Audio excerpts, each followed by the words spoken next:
You know, I hate having internet issues on days like this. Like, I don't like those weekends that happen where, like, oh, hey, I want to do streams and stuff. And then my internet's like, yeah, nah. The router and the PC are going to have issues, actually. So what I have been doing after Saturday when I had issues was I just started playing an absolute crapload of Power World because I've been trying to see all the new stuff from updates that I missed out on because I don't play the game consistently, like, at all. But then I remembered, hey, I should probably finish that Bricky video because I had that last part to do and I still have like 28 minutes of that. So yeah. God, I'm considering what else to do after this because obviously, I'm going to skim like more epic animatics since that's what people mostly watch on this channel. Let's be totally honest here, I've turned into it. But I have considered it because I did make that short about the V Shoujo drama. Mugen posted a video going over everything, and I've thought about that, but it's like, how would I do that? Because that video is also 2 hours, and that's not the kind of thing that I think I would like want to do it in multiple parts, like this Bricky video. That I'll think about it. I don't know. I'm gonna figure stuff out because I always do. I always figure something out, or then I just get lazy and just don't do it. But anyway, back on the topic of Warhammer 40k though, because we need to finish talking about the Xenos, thanks to our man Bricky. So we got 28 minutes of this. So again, link in description. Go do thing. You know what to do at this point. I repeat it every video. Support the original creator. This is not a replacement. Legalese to make sure that this is all in fair use. You understand the point of this all. Like, comment, subscribe, usual YouTube stuff. Anyway, let's get going. I have a puppy in the room with me as well. I may have to make extra cuts whenever she decides to interrupt me. We shall see. Anyway, let's go. Alright, so sitting here getting ready to watch the segment on the Tau, I pray that Bricky mentions the story with the Dreadnought. I pray he mentions it, and if he doesn't, I will explain it. I say this every time, and then he usually does. So let's just make sure that I don't do the thing, you know? Where I'm like, oh, here's the thing. Bricky says this thing next. That was a little bit of Lego I tossed. Okay, and I'm dawdling. The alien is not intrinsically evil. Do not hate him. Pity him his ignorance. Seek to understand his differences and acquaint him with his inadequacies. Only then will he accept his place in the greater good. The early history of the Tau is chaotic at best. Due to their extreme speed run to space travel, their journey to the stars were overburdened with inner conflict. It wasn't until the appearance of the Ethereals that things began to settle. These Tau to the warring tribes marked their unification under one common belief, the greater good of the Tau Va. Yeah, and that didn't exactly last forever, but we'll get into that because even the Tau have fractional issues. About the greater good. The greater good. How can this be for the greater good? The greater good. This is I've seen that clip used so much when it comes to the Tau, and I don't know what movie it's from. I don't know what movie that's from. I just know every time the Tau greater good gets brought up, that clip gets used. Which, I mean, to be fair, considering how the Tau do enforce their greater good is, accurate. But those are retcons. But hey. System is a caste-based system that seeks to unify and organize the Tau into an effective and successful society while working for their mutual benefit. These castes, in order from lowest to highest, are the Fire or Shas caste, which is soldiers, Earth/Theo, which is manufacturers and industrialists, the Water or Horde, being diplomats and traders, and the Air/Core, being Navy officers. Of course, it's the naval officers at the top. See the Ethereal/Un, which is the lords and leaders of. Well, okay, yeah, no, the Ethereals, of course, are. What am I saying? What brain not braining? Tau. Now, unlike the paths of the Eldar, the Tau don't get any say into which caste they're in. It's determined upon birth due to inheritance from a parent. Oh, so they're like the old Kunari. I'm not going to forgive EA for what they did. I'm not going to forgive the ever-shifting BioWare staff for what they did to the Coon in Dragon Age over time, but that's a different discussion to be had. Trying to deviate from your caste or trying to do tasks or even use tools assigned to another caste is a grievous crime against the Ethereals, and those guilty of this crime tend to be sent to re-education camps, which sounds not so greater good, but a greater good than the good that the Imperium sees as greater. The guidance I mean, depending on your outlook, I guess. You know, sounds awfully similar to certain ideologies nowadays, but hey, that's a very vague statement. Of the greater good also encourages the growth of the empire through the absorption of other races and cultures. The expansion of the Tau Empire is split into spheres of time. So far, there have been 5 spheres of expansion, with a 6th one being planned in the current timeline. The first 2 spheres saw the Tau move beyond their homeworld and settle new planetary systems, known as... Okay, I do gotta admit, though, I do like the Tau aesthetic with the ships. Again, I'm always a fan of, like, the differences, like... You know, we have the harsh Gothic architecture of the Imperium. We have the kit bash, cobbled together scrap heaps of the orcs, and then we have like the smooth sleekness of Tau, and then like whatever. Freaking, I need to look up more Eldar ships and see what those look like. Ugh. As seps, and absorb multiple races into their ranks. But the 3rd sphere is where we see the Tau interact with the Imperium for the first time, which went about as well as you think it did. Yeah. War crimes. The Tau, as mentioned before, are highly advanced compared to some of the other species in the galaxy, and their military tactics are highly precise. Instead of the Imperial methodology of throwing everything at a problem, the Tau carefully assess any battle and take as many precautions as possible. Commonly, you will see a Tau warrior in a heavily modified battle suit with advanced targeting systems. The Tau do not often consider close combat to be something very effective, so they don't really put much stock into it. Oh, shame on them for not engaging in glorious melee combat. Shame on them for not adhering to the glory of melee. Their Gundam-like battlesuits have a multitude of functionality, ranging from overwhelming firepower to stealth-based combat, and since they're an upstart species with a bit of technical flair, they have plenty of AI drones that help them in the field of battle. In addition to this, oh boy, the Imperium must hear that and be like, what the fuck is wrong with you? Tau are also joined in the field of battle by some of the species that have been absorbed into the fold of the greater good. These auxiliaries often employ tactics that the Tau are unable to do on their end, such as the brute force and almost primitive nature of the Kroot, combined with the Geonosian aerial shock attack style of the Vespens. But the Tau assimilate more and more species with time, including even some humans who wish to break off from the Imperium for pick a reason. Yeah, pick a reason. There's a long list that you could have for why they'd want to not be in the Imperium anymore. Which, again, hey, fair enough. If I remember right, because I know there's a game where you play as a Tau Fire Warrior.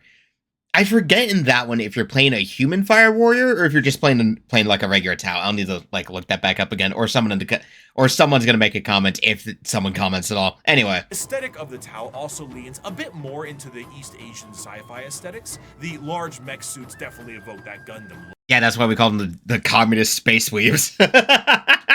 But the general garb of their higher-ups kind of create that motif, and they often have accents in the games that they are in. But while Tau are looked at as Gundam mech faction by some, others enjoy them for the full coalition of aliens. One of my favorite images in Warhammer is this official artwork by Games Workshop. Now, not a single one of these aliens are a faction in Warhammer, and all are different species that do exist in this universe. The Milky Way galaxy is vast, and while the Imperium and the others exterminate what they can find, the Tau will assimilate those that can be assimilated. The Kroot and Vespens we already discussed, and the humans and also Votan will join them at times, but you also have the Galg, the Nikasar, the Vorg, the Thraxian, the Turellian, Greet, Domati, and many others. I mean, if you're looking for an excuse to add a lot more species across your massive galaxy, might as well have an excuse of like this upstart coalition who folds other species into them when everyone else is too busy being a bunch of raging xenophobes. Some of these are just one-off lines, and some are major players in the civilization. The Nikasar are, for lack of a better word, gigantic psychic polar bears with bird-like faces. So, they're psychic owlbears, then? Oh, God. The Tau have psychic bears. And the fact I haven't seen this is a crime. The Tau as a culture... Yeah, no, wait. No, you're telling me the Tau have psychic owlbears, kinda, sorta, in their lineup, and they don't have models? Games Workshop, what the fuck? Why would you not capitalize on that? Why would you not capitalize on that? What? Why? That sounds dope as hell. Give me a Tau model, ride a goddamn owlbear. Are generally marred by the various issues that an advanced civilization would have in an unadvanced galaxy. They do travel through the warp because of the insane dangers, but instead use a more classic FTL jump. However, because they aren't going through hell, it makes them a lot slower than many other races. The Imperium might surf through hell and lose a few ships, but they will get there first. Yeah, so, right. I forgot about the fact that, like, okay, we got to keep in mind, this is now means there's 3 tiers of warp jump travel in 40k, and they're all different. So we have the Tau using more standard FTL. We have the Imperium using warp travel, and same with a few other groups. And then we have the Necrons who just say, fuck that shit. We're doing this our own way. Because the Necrons are so unfair. Often they will take enormous cannons and weaponry and defeat their foes before they can even close the gap. One of their light walkers carried a weapon of lethal effect. It fired a form of ultra-high velocity projectile. I saw one of our tanks after being hit by it. There was a small hole punched in either flank. One, the projectile's entry point, the other, its exit. The tiny munition had passed through the vehicle with such speed that everything within the hole not welded down had been sucked out through the exit hole, including the crew. Oh! They got Biford dolphined? Okay. Random context for that remark. The Biford dolphin incident was a incident that happened on an oil rig with saturation divers, and that's where I'm gonna end that story at. If you want the full story, look it up. Wendigoon has a pretty decent in-depth video about the entire thing. It is not pleasant. We never identified their bodies, for all that remained of them was a red stain upon the ground, extending some 20 meters from the wreck.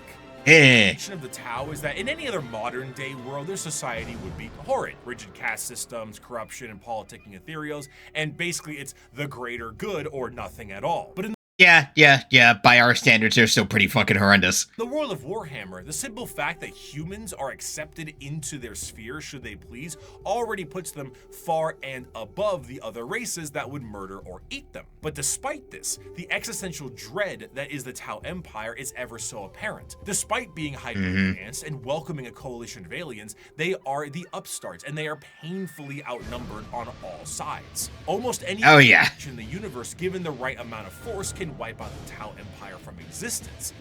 Look, the wild part of 40k is learning that humanity, in their current state, is the long-existing eldritch being to another upstart race who is getting their footing in the galaxy, and they are way late to the party in this case.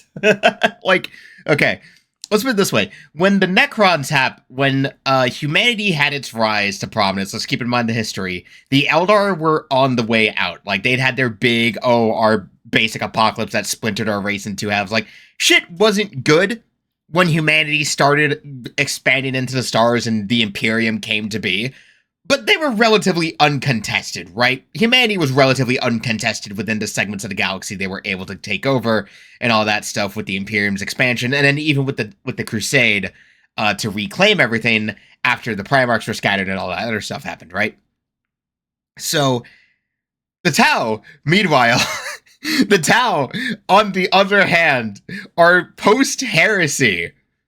Like, let's keep that in mind. Like, the heresy was 10,000 years before the current time frame, right? So 4,000 years after the heresy, the Tau begin their rise. And I think someone pointed us. I think I remember seeing someone describe this. Well, no, Bricky. I'm remembering last week where Bricky said, there is this little sector of the galaxy where you have the Tau here, right? They leave us alone because they get cut off by Warp Storm, and then 6,000 years later, you have this new upstart race. And now this race, the Tau, come in, they start making their coalition. By the standards of modern day, still pretty shit, but better than everything else by comparison. But then things happen, and they find out they're the upstarts, and the galaxy is already fucked to absolute hell. Imagine, yeah, I'd be dealing with some serious existential dread too if my entire race was literally had our entire history and upcoming happen in the middle of a galactic war that's been going on for longer than we existed. Ugh. They themselves might not be perfect, but their slight glimmer of hope is exactly that, a glimmer in a dark and crushing galaxy. Of course, nobody dares take the attempt to destroy the Tau Empire, because doing so is an enormous amount of resources, and for the same reason why you don't full send your whole army to one person in a commander game of Magic. You open yourself up to player 2 and 3. Hey, and who's next on that list? But not to say it won't be a struggle. The Tau Empire, when prepared, are a vicious fighting force who might get into formation before you even see them. But they lack numbers, and in the dark corners of the galaxy, something is coming that is entirely numbers.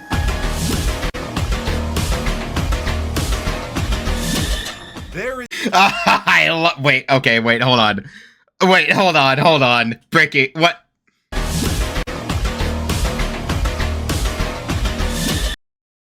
I got it. Oh, I saw something after it was jammed out. By the way, that's like the best track in 40k Darktide. But, Niz, God, I need to play that while I'm doing Siege mode in Space Marine 2 and see how hard it goes. Like, that's just the perfect time to be playing that song. It's just like, it's Space Marine 2, Siege mode, Darktide music, go. God, that's gotta be so cool. I might try that after I watch this, maybe. There is a cancer eating at the Imperium. With each decade, it advances deeper, leaving drained, dead worlds in its wake. This horror, this abomination, has thought and purpose that functions on an unimaginable galactic scale, and all we can try to do is stop the swarms of bioengineer monsters it unleashes upon us by instinct. We have given the horror a name to salve our fears. We call it the Tyranid race. But if it is aware of us at all, it must only know us as prey. The conflict...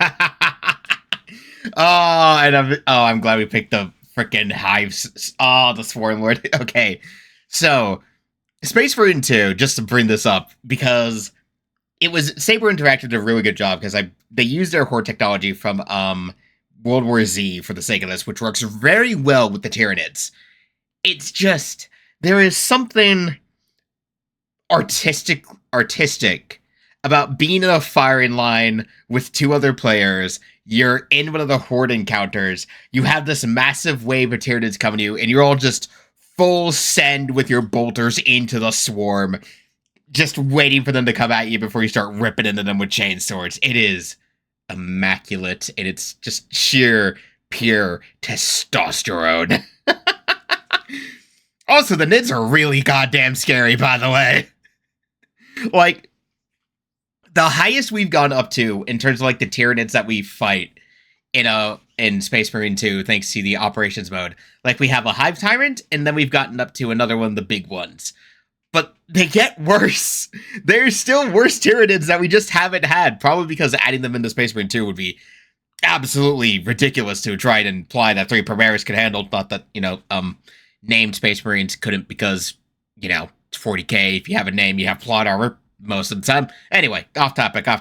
The Nids. Conflicts of Warhammer 40k are chaotic enough with the sheer volume of violence that exists in the confines of the Milky Way. However, there is a threat to the galaxy that extends beyond our known galaxy, ever closer, and cannot be negotiated with. What drew them to the galaxy is unclear. It may have been the light of the Astronomicon itself, like a moth to a flame. It could have been a Xenos device detonated in the Horus Heresy. It could have been that they were done eating the Andromeda Galaxy and they have come to take ours, or they might be running from something far, far worse.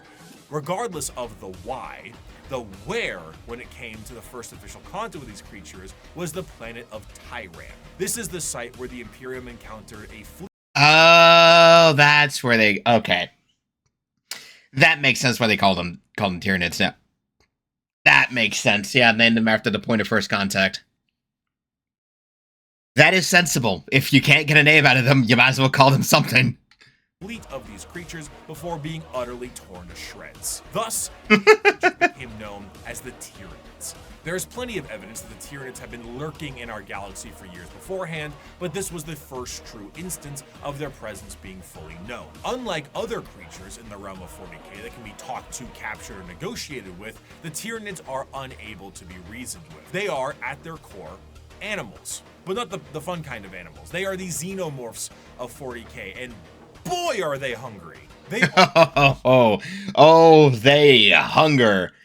Oh, okay, so I remember reading about it on TV shows, but I never read it myself. I remember there's one 40k fanfiction that's like every worst scenario imaginable, right? The idea is like, what if we took 40k, which is already grimdark as hell, and cranked it up even further? Like, every worst case scenario situation happens, and one of them is called the Great Devourer. It's what happens when Tyranids and orcs mesh together. I'm sure Brick is going to explain it, but basically, there's a thing Tyranids like to do when it comes to what they consume and when they make new versions of themselves that, let's just say they did it to the orcs, it would not be pleasant what the end result would be. Are instinctively hardwired to either kill or be killed, and they are an unrelenting force due to this. However, just because they don't talk outwardly doesn't mean they don't communicate with one another. The true horror of the Tyranids is found in their driving force, the hive mind. 3, 2, 1. Hot in here by Nelly. That's what I guessed. You see, the Tyranids are consciousness that are all connected to a singular embodiment of psychic power that is utterly incomprehensible to the human mind. To keep this connection there, the Tyranids. Oh yeah, to bring up TTS one more time, I do remember they had a bit where they actually portrayed what the Tyranid hive mind might be like. Ooh, it's chilling. Ooh, it's chilling. Tyranids on the field of battle are followed around by synapse creatures, essentially serving as their Bluetooth connection to the greater hive mind. This allows them to send and receive information about the battle they're in, and it also allows them to adapt to certain situations based off of the information gained. And if you kill one, it makes all the lesser ones who aren't synapse creatures fucking explode. It's very funny to do in Space Marine 2. Depending on the enemy, the swarm might be able to develop a new weapon or new tactics so they can get the upper hand. When the synapse connection is cut, they are unable to essentially form a save state and are stranded. The sheer power of the hive mind presence pours from each Tyranid in such a manner that it causes a distortion in the warp itself. Oh yeah, I think they call it like the shadow of the warp or something when Tyranids show up. And it's like, okay, to kind of give an idea of how the synapse thing works, right? One of the big mission in Space Marine 2, because like for most of the game, your operations, your co-op missions, right, run side by side with the main single player campaign. And one of these missions, your squad of Marines is set out by I'm going to refer to him as Captain Titus. I don't care if he got demoted to Lieutenant. You get sent by Titus and his crew to go after a Tyranid Hive Lord, which is like their main synapse creature leading the main force in this city on this hive world you are currently on. The goal is to kill it, so that way it sends out a psychic shockwave that not only severs the connection for most of the swarm, but also like causes, like I said, tends to also cause certain ones to then proceed to blow up or just drop dead because they lost the connection, so they either go feral or they just stop functioning entirely. So that is like your big mission, because like you have lesser synapse creatures, right? Like you have your warriors and your stuff like that. Like, yeah, they provide a connection. They're like a smaller node, right? They're like a smaller node on a pass-through network. You get that. Okay, cool. But you didn't really get the big thing. Like the Hive Lord is like the big central tower to the connection, right? Basically, think of it like an internet router. Like my internet router passes through a signal from a service tower that then goes to other things. So lesser Tyranid synapse creatures are like your internet router, whereas the Hive Lord is your service tower that's providing the overall signal. You sever one thing, okay, cool, you severed that individual part of the network, but you didn't quite get rid of the whole thing. Getting a Hive Lord is like cutting off entire service for that fucking region, basically. So, easy comparisons with freaking internet signals, I guess. A hive fleet's arrival can cause a dark shadow the size of several light years. Anyway, yeah, this is the other scary thing that the Nids do. Coined the shadow in the warp. This shadow. What did I say about just letting Bricky say things because I say it and then he says it like 5 seconds later? What did I just say to myself? Oh, I'm stumbling so much. Prevents any usage of the warp, or at least makes it exceptionally difficult. Communications shut down due to astropaths being unable to talk. Ships cannot freely enter the warp, and even creatures with a warp sensitivity feel an immense dread due to it. It causes everything to just kind of sit dead, like at a buffet counter waiting for the afternoon meal rush. The Tyranids move through the galaxy in these gigantic hive fleets that are fueled by bioships, and Look at my favorite thing they do on the map is how they show the hive fleets. Like we have the different hive beams, like Kraken. This I can't read this one. We have Behemoth. We have all these other ones, and then you have like the lesser tendrils of the hive that reach out across it and do all this other. These ships contain birthing pools for Tyranid armies and more ships. Everything about the Tyranids is organic, and to fuel this war machine, the Tyranids consume any and all biomass they come across and absorb it into their respective hive. From the ground to literally the air, the Tyranids strip a planet to a lifeless and uninhabitable hulk. As a means to curb the advancement of the Tyranids, the Imperium has been known to preemptively exterminatus worlds in the path of a hive fleet so that they have less biomass to consume in an attempt to starve them. You can tell how desperate the Tyranids make people when exterminatus is often the first option. It's like, yeah, okay, hey, how about we just don't deal with it and we just blow up the planet first? Let's just get rid of it. The Halo method, literally by taking everything out of the freezer and lighting it on fire. Okay, wait, no, that's totally right, though. That is exactly what happens in Halo with the Flood. For those who do not know, one of the central bits we learn in Halo is that there is an alien parasite called the Flood, who basically have Tyranid tactics. Like, their entire modus operandi is infect biomass, take it over, and then merge it all together to eventually create this giant thing called the Grave Mind, and thus do this thing. There is a race of humanoids called the Forerunners who tried to fight the Flood, and their eventual solution was just blow everything up. We can't beat the Flood. They keep taking biomass, so what are we gonna do? Just blow up the galaxy so that way they don't have food. And then after we make sure that the Flood are all gone, and then contained in some places because these idiots kept samples, then we just reseed all of the planets with the living races that we cataloged DNA data from and just do that. See, that's the optimistic way to handle the Tyranids. This is 40k. We don't do that in 40k. Outside of the obvious threat and adaptive and unreasonable enemy posed on the field of battle, the most dangerous aspect of the Tyranids comes in the form of their general unpredictability. The Tyranids are external to the Milky Way galaxy itself, and it's unknown where they truly hail from. However, their arrival in the Milky Way is seemingly random and in 3D space, implying quite heavily that Tyranids have the galaxy surrounded in some kind of way.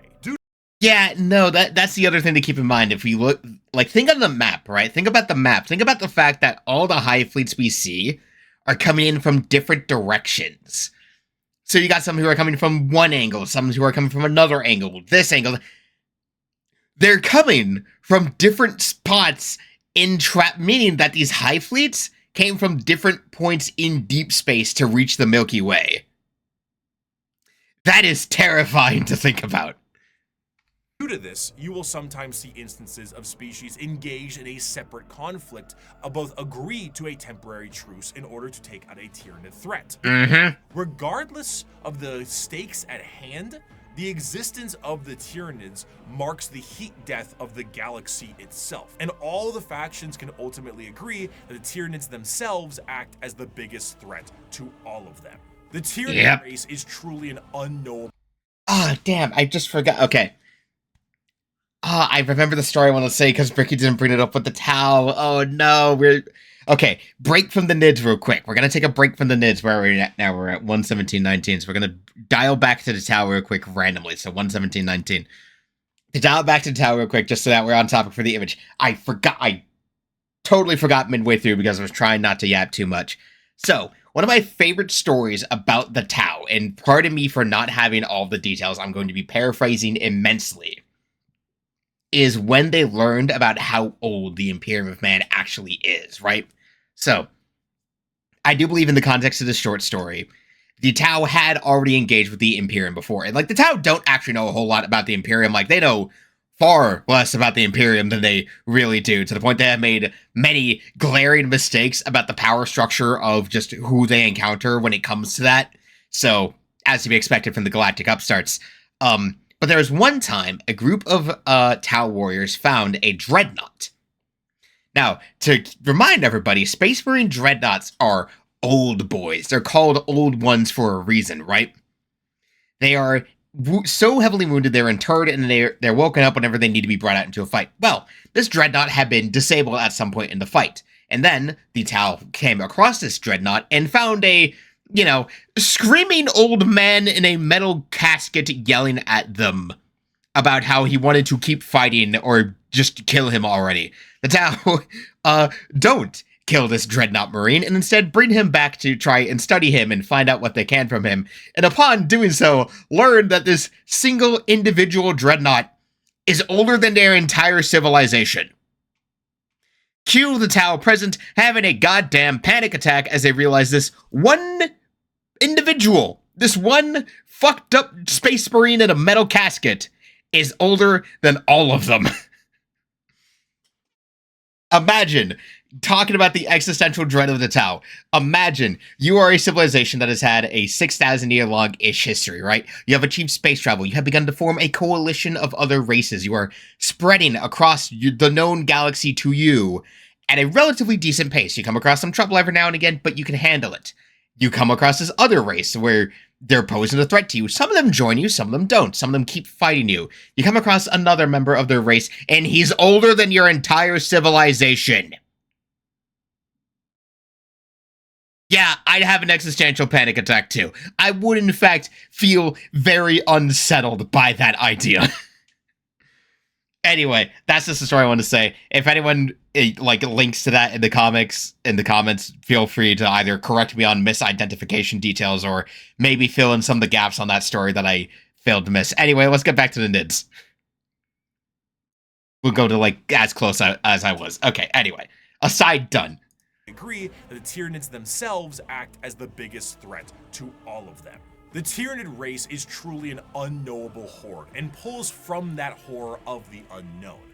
Yeah, they're also kind of the perfect go-to enemy when you need a more faceless antagonist to just kind of fill out things in a book, though. They do get a bit more interesting than just the Hive fleets, though I'm hoping Bricky will bring them up too. They, as a faction, are not ones with a large amount of general lore because their entire race is told from the point of view of those being eaten by them. Also, it's hard to have a lot of lore about a hive mind that's really their entire prerogative is just eat.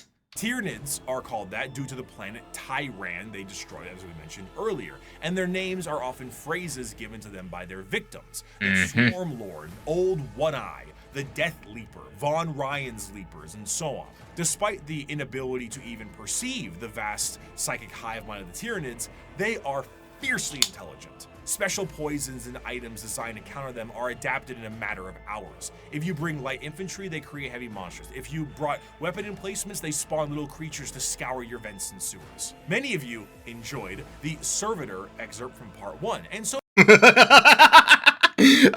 enjoyed with heavy air quotes. bear with me as I provide you another very long account of a planetary governor whose planet is in the final death throes of the Tyranid menace. Oh no. It's about halfway through. It has been many weeks since a handful of us escaped the sinking of the Sea Fort Divine Anchor via airlift. We have escaped in this manner. What? What's with the music choice? Wait, what's with the peaceful elevator music? Hold the fucking phone. Hold the phone, editor. Because the Tyranids had overwhelmed so much of our world, they no longer appeared to need to continue spawning beasts for aerial supremacy. I'll never forget what I saw from my craft's portholes. Alien biostructures dominated Huto's surface. Gigantic, lumpen barnacles pumped out clouds of matter to further poison the planet alongside pulsating, brain-like nodes that resembled lethal fungi. Immense capillary towers stretched high into the poisoned sky. The glistening chitin coating their flanks crawled over by chains of lesser beasts fulfilling some sick alien purpose I cannot know. Digestion pools spread for miles, replacing our once great lakes with reservoirs of bubbling biomatter. Tides of creatures. Okay. Anyone in the comments, have you played or watched any video on the game Scorn? Scorn is one of those art piece games where it is basically all about what you would call biopunk, right? That's kind of the inspiration for the NIDS too, like biopunk, where everything about it is about biology, about matter, about the warping of flesh. Scorn, that the imagery I am seeing in that description reminds me of Scorn. I've never played it myself, but I have watched videos of people explaining it. It's one of those things I'm not sure I ever want to actually play myself, but I'm fascinated by it.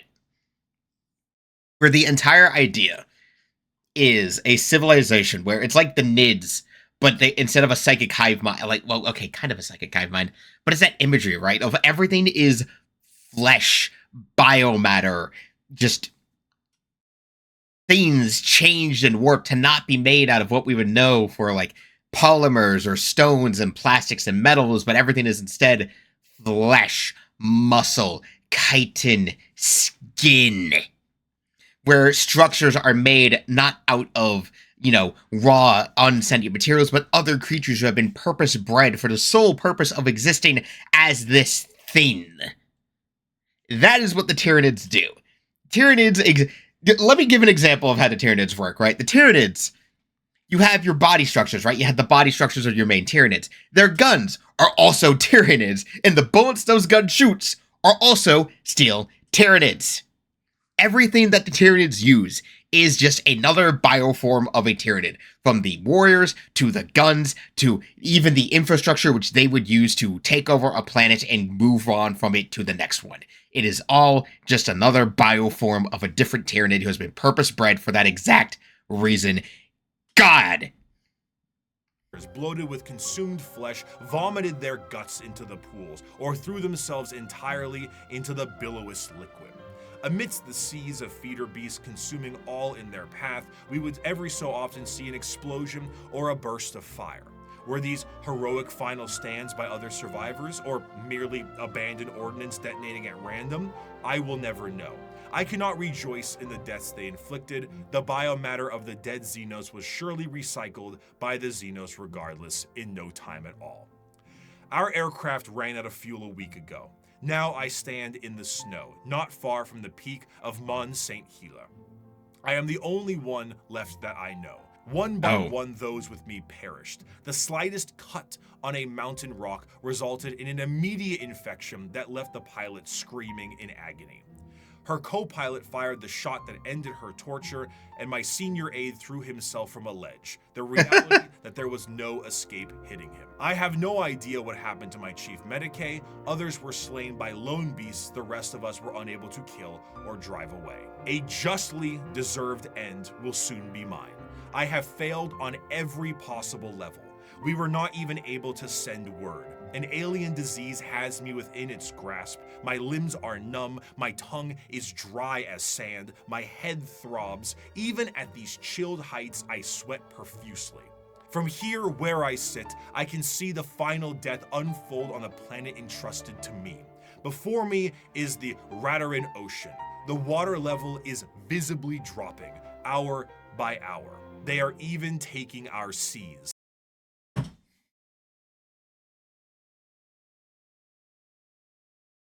Okay. We talk a lot about like what global warming would do to like rise in sea levels, like gradually causing the ocean to get higher and higher over a gradual course of like decades, if not hundreds of years.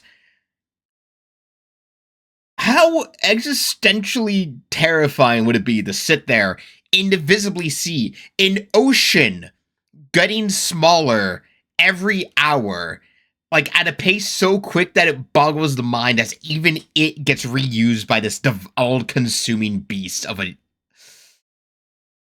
Ooh, yeah. Yeah. Oh, boy.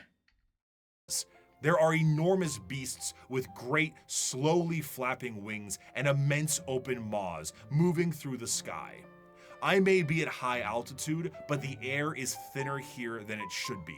I know enough of mountaineering to know that. They will not even leave our air. There is an isthmus I can see, upon which is sat one of the Xenos capillary towers. Now I believe I can tell what they are truly for. High up, foul Xenos bioships cling to their flanks like twisted calves at their mother's udders. They are feasting, I am sure, hungrily filling themselves to burst on the hideous gruels that are what remains of my people. I have witnessed the planet's death from sinister start to hideous conclusion. I see the power of our foe, and though I have shown boundless weakness these past months, I do not see how we could ever have won. If this is any sort of good news, it seems that one thing that might be an inadvertent repellent effect on the Tyranids is chaos. No, that's not good news at all. No, in fact, actually, that is not good news. That is, in fact, horrendous news. Chaos and chaotic energies offer no nourishment to the Tyranids. They cannot eat that. And the presence of rifts and warp storms work as a means to starve out the Tyranid fleet. Tyranids, of course, are attempting to adapt to this, but it seems that even at the most primal core of the galaxy itself, Chaos agrees that these dinner guests are not welcome in any way, shape, or bioform.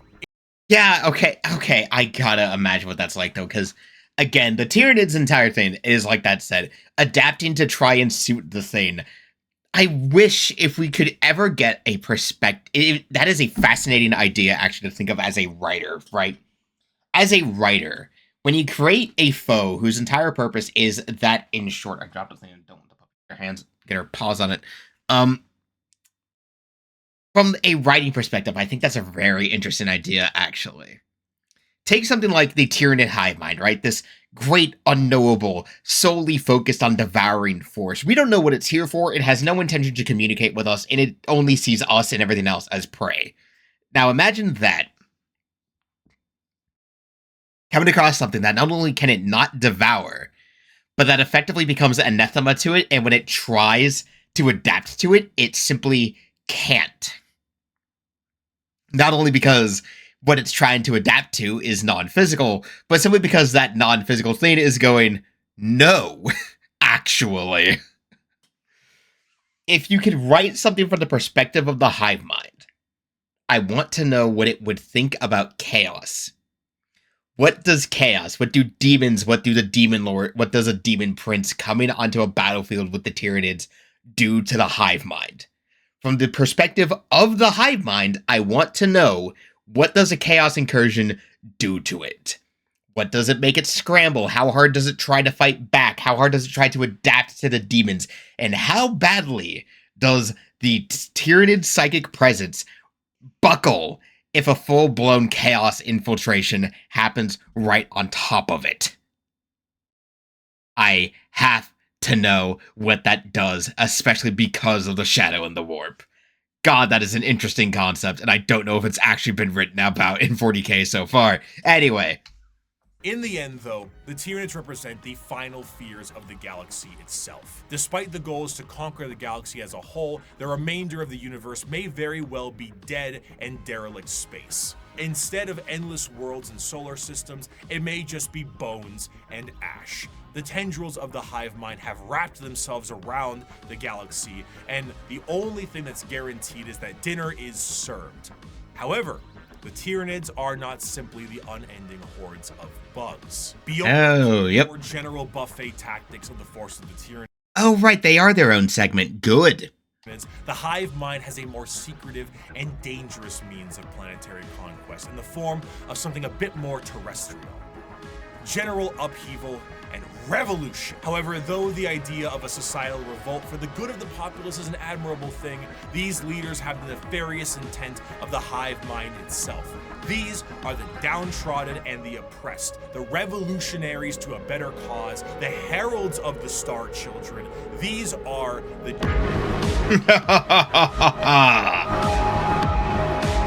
In the sun... Okay, I'm so glad the Gene Stealer cults get to be their own segment, actually. I'd totally forgotten that. That is so good. Oh.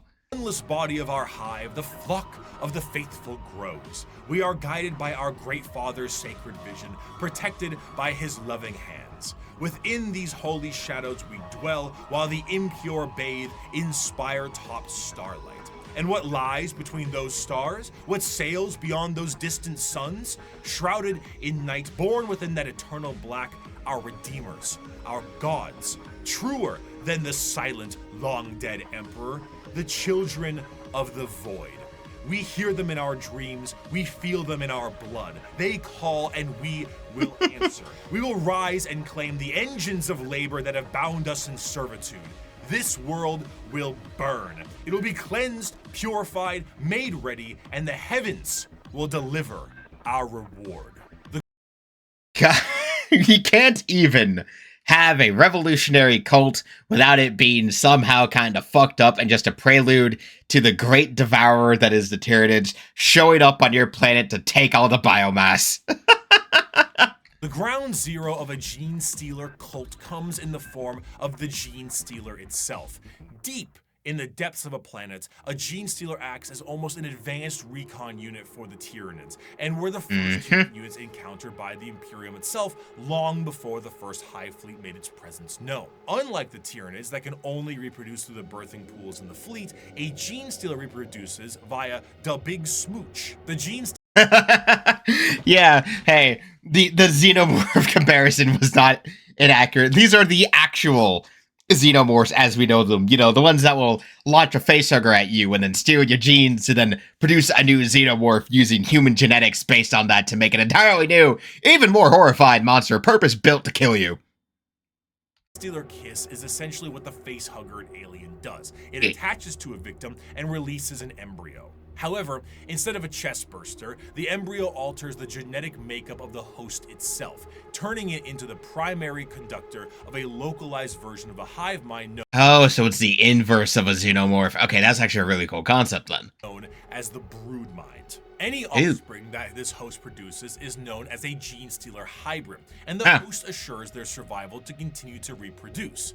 Yeah, and then you get these. The first few generations of a Gene Stealer hybrid look more like the Gene Stealer itself, which in our current reality would be terrifying. But considering how the vast majority of humanity is a little mutated in 40K, it doesn't stand out as much as it should. As the generations continue, the mutations and the general alien look is almost entirely phased out, and the resulting hybrids look almost identical to the species that they once were. Due to the size of most worlds, the makings of a Gene Stealer cult can exist almost entirely in secret, generation after generation. Yeah, no, because of the fact that 40K loves to operate on a timescale of centuries at a time, like just casually skipping past centuries. Yeah. Oh boy, that's a perfect way to just have a Gene Stealer cult pop up out of fucking nowhere, seemingly. Ugh. After a certain period of time, those hybrids will make their way into generalized society. Still connected to the mind of the Gene Stealer itself, the hybrids operate with the express goal of gaining power within society itself in a political and religious sense. Most of the time, they will present themselves as revolutionaries, looking for the betterment of the population. And honestly, it sounds great for a lot of the folks on the planet. Yeah, you know, when you live in the Imperium, having someone say, hey, I want to try and make things better, you know, revolution, seize the means of production, all of this stuff, when really they're just trying to prepare a buffet platter for the incoming Hive Fleet who wants to turn everyone and everything into more biomass for the fleet to then move on to the next planet. You can't have nice things in 40K, man. You can't have nice things. By the people, for the people. As they expand more openly, the crossbreeding continues until all aspects of the planet's society is infiltrated. However, all bets are off when a Hive Fleet comes close enough. When a Hive Fleet gets close enough to a planet, the brood mind activates essentially an endgame scenario. The world's political and religious leaders become bloodthirsty fanatics that work to finalize the collapse of society and the death of those who oppose them. But to those in the brood, yeah, that makes sense. The god they believe in is coming, and this is holy justice and vindication for their religious and political beliefs. You know, it just happens to be that the god they believe in is an all-devouring hive mind of frickin' xenomorph monsters who want to turn everyone into biomass. As the hive arrives, the planet is essentially ripe for the taking. The original Gene Stealer pieces out to the next world or is reabsorbed for deployment elsewhere. Begin to take the planet for themselves. The cultists sing praises and holy songs as the Tyranids begin to eat everything up in kind of a meet the pyro sense of religious delusion. Some of them are snapped back to reality, oops, there goes gravity, before they are thrown into the biomass soup. For a fleeting second, they see that this was all a ruse to consume the world and that their false gods were a bunch of hungry bugs. The cultists essentially put the checkerboard dining cloth on the table for them and invited them for a feast.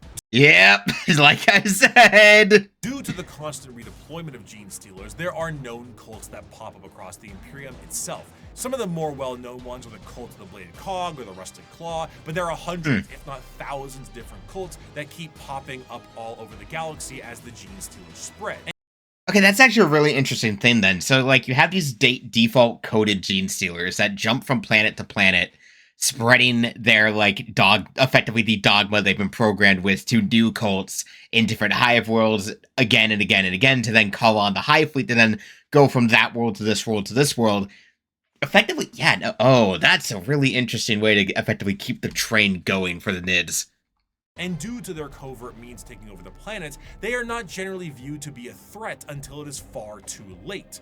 Yeah, that's kind of the problem, isn't it, huh? And due to the know-how of Gene Stealers, they tend to be predatory to those in the lower classes of a given planet. The Gene Stealer cults overall have really come into their own, commercially and artistically. They have very much embraced the revolutionaries aesthetic and crafted a fascinating method in doing so. It's this great combination of this pseudo-Marxist Bolshevik uprising mixed with the hills have eyes in the populace. Oh, yeah. Yeah. Marxist revolution, but it's actually a facade to bring in a freaking devoured alien monster. Oops. Particularly enjoyable about their uprising is that often from their point of view, the reasons they have are extremely justified. Most of the members of the GSC are the extremely impoverished and menial laborers of the Imperium, who honestly wouldn't need an This one wasn't a Discord notification. The bugs keep telling me to short the Bible, but I don't fucking know what either of those things are. alien presence to provide a manifesto on reasons to revolt. Their weapons are all makeshift and often involve things like mining lasers, drilling saws, demolition charges, giant stop signs. Whatever else they can get their hands on. Their political machinations work quite well, as the cult ends up being really good at assassination, especially when you have a third arm holding a pistol beneath. Is that a third arm holding the pistol, or is you just happy to see those robes? Very fast. What's that orc doing? What's that orc doing here? Rife with fascination and culture, and their plans are generations in the making, to the end goal of being thrown right back into the soup by the star children they prepared the world for. And those are the threats to the galaxy now.